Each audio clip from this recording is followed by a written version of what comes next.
On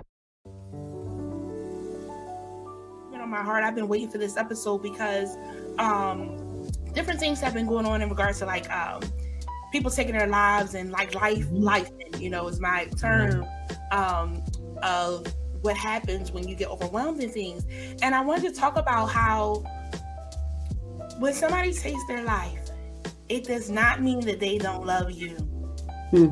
There's a conversation going on within themselves that they can overcome.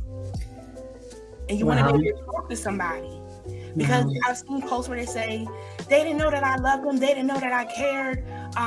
They look so happy and things of that sort. But we all have these battles that we're going through. At any moment, unfortunately, that could be us. So we want to be able to talk to somebody.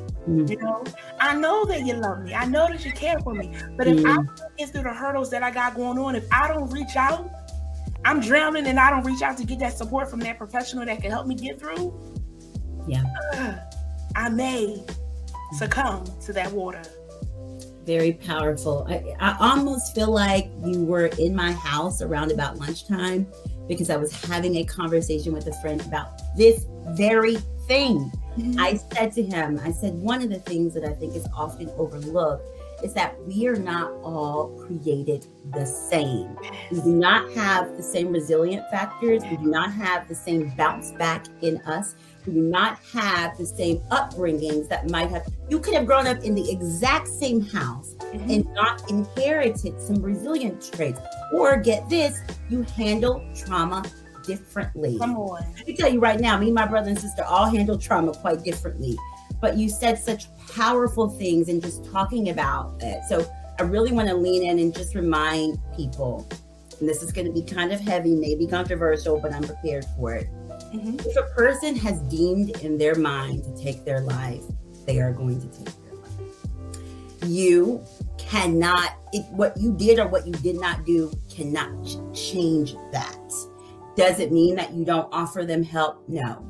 Does it mean that you don't pray about it? No.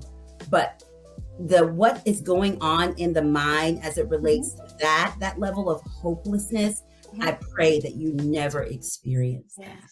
Have I dealt with people who have had thoughts about it and I've worked with them? Yes. And we were able to get through it? Yes. But the power of death is just as strong as the power of life. And so I think it is really, really important for us to note that there can be people that exist in the world that don't have that bounce back that you have. And the absence of it doesn't make them less than, and it doesn't make you more than. But just as you said, Jen, it doesn't mean that they weren't hearing you and don't know that you love them. It just means that they didn't have the capacity to understand that.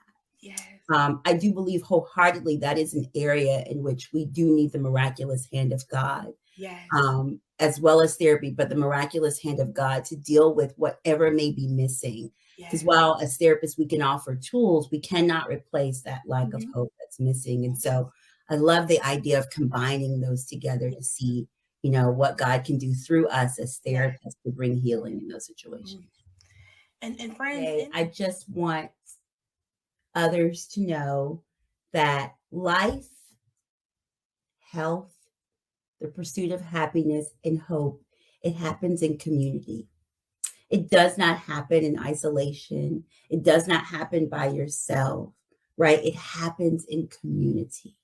So even if you just start by talking to your friend, even if you just start by talking to a family member before you can get to a therapist, build your community. Build your community. As people, we are designed to be in relationship. But Dr. Marcie, it's going to hurt. It will. They will disappoint me. They will. And you still are going to be better off because you have built community. So for those of you that may never get to a counselor chair, if you can get to a relationship and you can get to a community, that's what I encourage you to do, because that's what I'm going to continue to encourage you to do, even in that therapeutic space. So yeah, those are my words. That's what I want to promote is community.